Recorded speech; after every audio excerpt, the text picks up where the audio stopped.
I remember the exact moment because nothing about it should have mattered. It was late afternoon, the kind of dull gray hour when the light through the window stops feeling warm but hasn't yet turned into evening. I was sitting at a cafe table near the back wall, one of those places where the air always smells faintly of burnt coffee grounds and citrus cleaner. The chair beneath me wobbled slightly whenever I shifted my weight, and I kept pressing my heel into the floor to stop it from rocking. Across from me sat a friend I hadn't seen in months. She was talking about something ordinary, her job, a conflict with a coworker, the way she felt misunderstood. Her hands moved as she spoke, fingers slightly trembling, nails chipped at the edges. I remember noticing the tremor first, then the sound of her voice, not loud, not dramatic, but tight, like she was holding something back. Her words kept circling around the same idea. She felt exhausted, unseen, tired of trying to explain herself. And while she spoke, I felt something strange inside my chest. Not empathy, not concern. It was a kind of quiet distancing, like stepping backward inside my own body. I remember the exact physical sensation. My shoulders loosened, my breathing slowed, and my gaze softened in a way I had learned to associate with calm awareness. But beneath that calm was something else, a subtle tightening at the center of my stomach, a quiet heaviness that didn't match the relaxed posture I was performing. She paused at one point and looked directly at me. "Do you understand what I mean?" she asked. There was a moment of silence before I answered. Not long, maybe 2 seconds, but long enough that I became aware of the sound of the refrigerator behind the counter humming steadily, the clink of a spoon against a cup at a nearby table, the faint smell of rain drifting in from the street. I nodded slowly. "Yes," I said. "I think you're just very identified with the situation. It's creating unnecessary suffering." The words came out smoothly, almost automatically. I had said versions of that sentence many times before. She didn't respond right away. Her eyes stayed on me, but something in them changed, something small and hard to define. It wasn't anger. It wasn't even disappointment. It was more like distance, the same kind I had just felt inside myself. She looked down at her hands. "Oh," she said quietly. And that was when the discomfort first appeared clearly. It wasn't sharp. It didn't feel like guilt. It was more like a subtle drop in temperature inside my chest, as if the air there had cooled by a few degrees. I tried to ignore it. I leaned back slightly in my chair, folded my hands loosely, and allowed my face to settle into what I thought of as a neutral, grounded expression. But the discomfort stayed. It didn't grow and it didn't fade. It just sat there, heavy, quiet, persistent. She changed the subject after that. The conversation drifted toward neutral things, a movie she had watched, a trip she was planning. I responded politely, offering small acknowledgments, but the space between us felt different now, like an invisible pane of glass had been lowered. At one point, she laughed at something she said, but the laughter stopped too quickly, as if it hadn't fully reached her.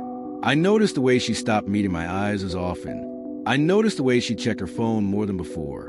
I noticed how carefully she chose her words. And beneath all of that noticing, the same quiet heaviness remained inside me, unmoving. It returned again later that night. I was brushing my teeth in the bathroom, staring at my reflection under the harsh overhead light. Foam gathered at the corners of my mouth, and my eyes looked strangely distant, as if they belonged to someone else.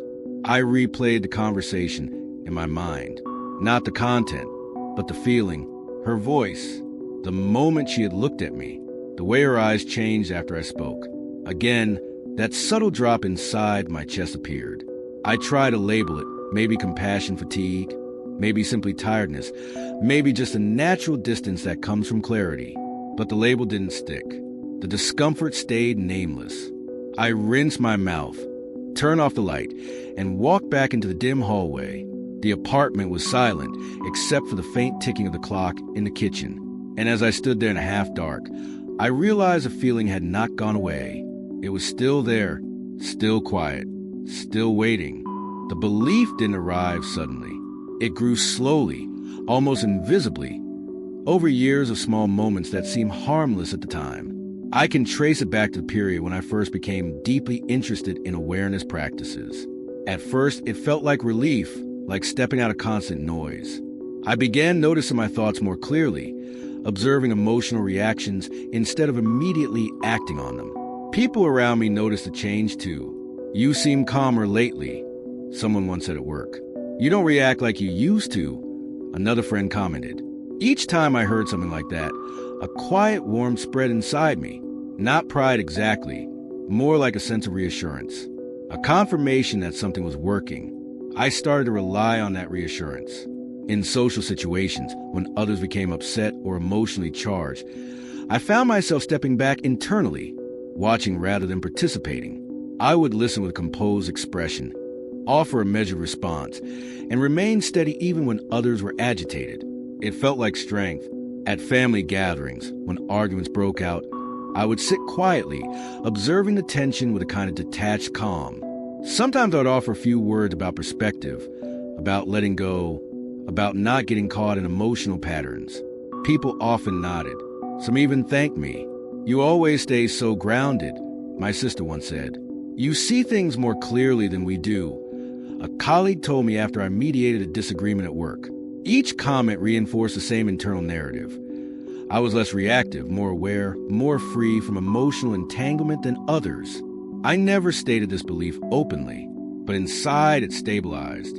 It became a quiet background certainty. I remember one evening when a close friend called me late at night, crying after a breakup.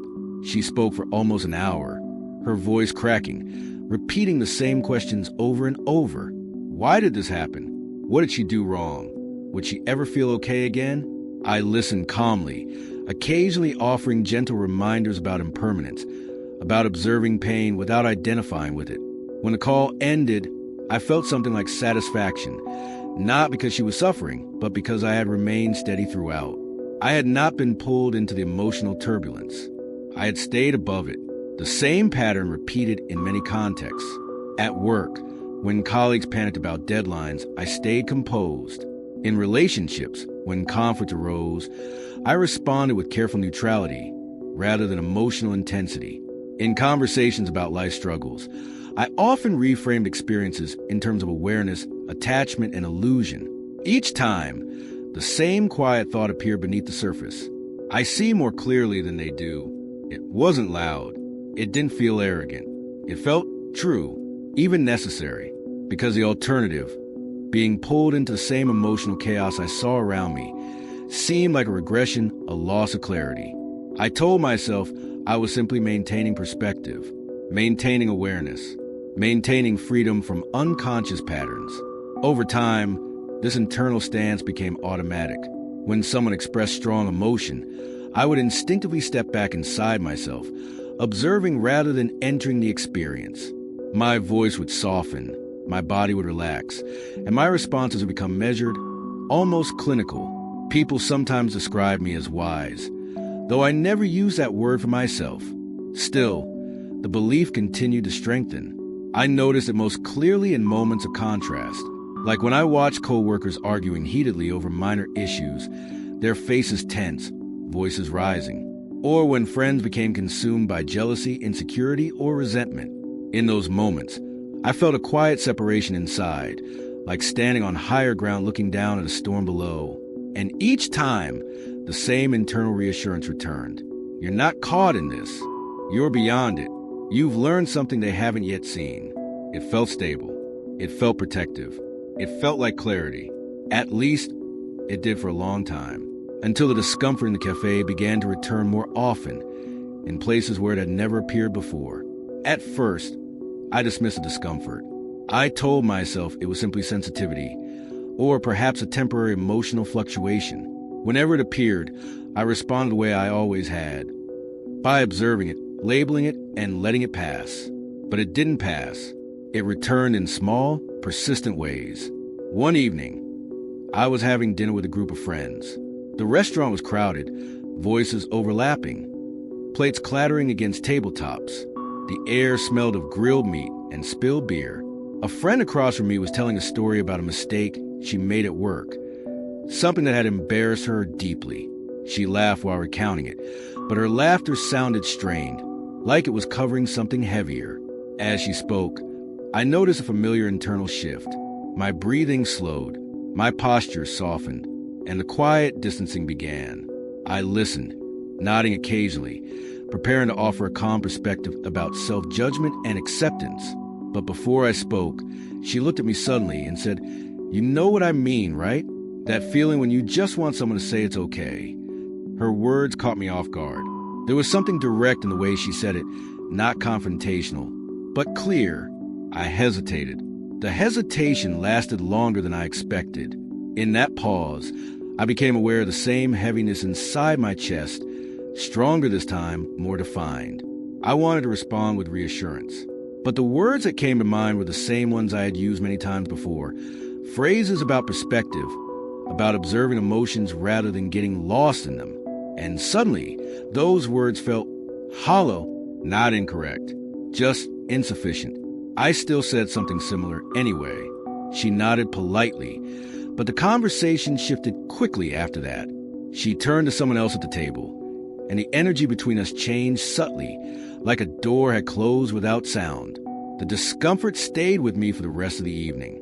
I tried to dismiss it later by returning to my usual practices, sitting quietly, focusing on my breath, observing my thoughts.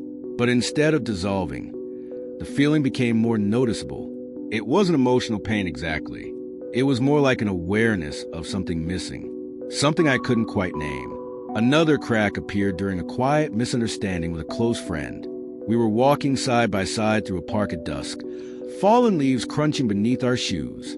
She was talking about a conflict with her family, describing the frustration and sadness she felt. At one point, she stopped walking and looked at me. "Sometimes when I talk to you," she said carefully, "I feel like you're not really here with me." The words landed heavily. I immediately felt the urge to explain, to say that I was present, that I was simply maintaining awareness, that I wasn't getting caught in emotional reactions. And I did explain that, calmly, rationally. But as I spoke, I noticed something unsettling. Her expression didn't change. She listened, nodded slightly, and said, "I know you mean well." There was no argument, no confrontation, just a quiet acknowledgement. And that quietness felt more disturbing than any conflict would have. The cracks deepened gradually after that. In conversations, I began noticing subtle signs I had previously overlooked. The way people withdrew slightly after I spoke, the way emotional exchanges often ended more quickly than they began, the way I was rarely the person someone turned to when they simply needed comfort. I still maintained the belief that I was seeing more clearly than others. But alongside that belief, another awareness began to grow. A question I didn't want to fully face.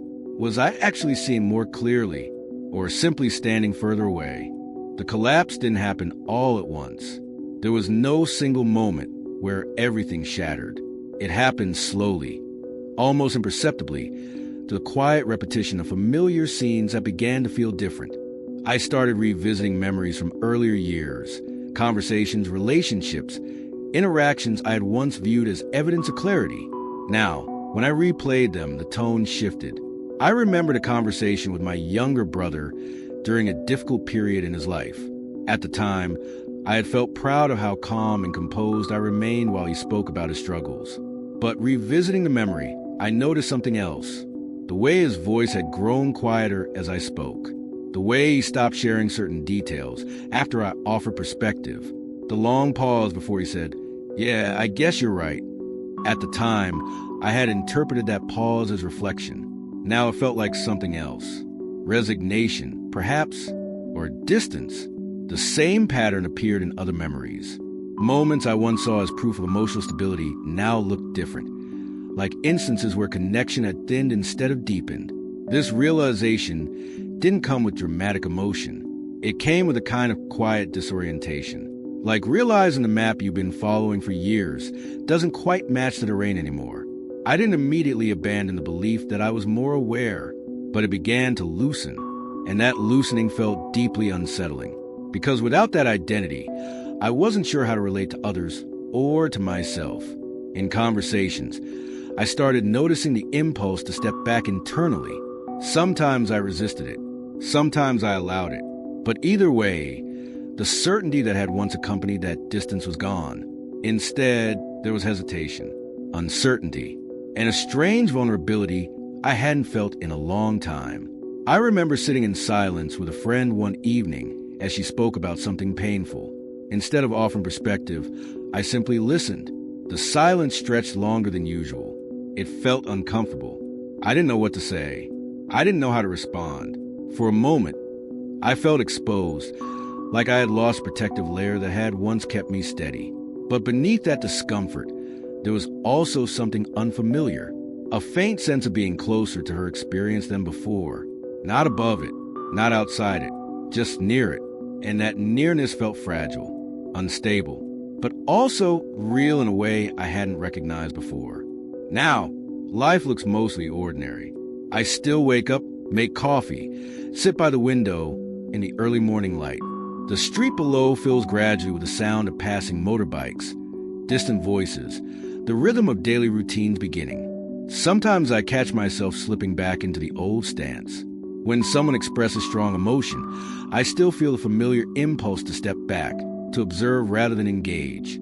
That reflex hasn't disappeared. It still offers a sense of safety. But now, alongside that impulse, another awareness arises. A quiet question. What would it feel like to stay here instead of stepping away? I don't always choose one or the other. Sometimes I still retreat into distance. Sometimes I remain present despite the discomfort. Neither feels fully stable. Neither feels complete. There are moments now, small, unremarkable moments, where I notice the difference, like sitting across from someone as they speak, feeling the slight tension in my chest, the uncertainty of not knowing how to respond, the absence of any clear perspective to offer. In those moments, I no longer feel above or beyond. I just feel involved, and that involvement is both unsettling and strangely grounding. The old certainty still calls sometimes. It whispers that clarity means distance, that awareness requires separation, that stability comes from standing apart. And occasionally, I still listen. But more often now, I notice something else. The quiet warmth that appears when I allow myself to remain inside the shared messiness of ordinary human experience, without needing to interpret, fix it, or rise above it. That warmth isn't dramatic. It doesn't feel like enlightenment or insight. It feels simple, fragile, incomplete, and it doesn't resolve the uncertainty. If anything, it deepens it, because now I no longer know whether true clarity means distance, or the willingness to remain here, close to the raw, unresolved complexity of being human. I still don't have an answer, and for the first time, I'm not entirely sure I need one.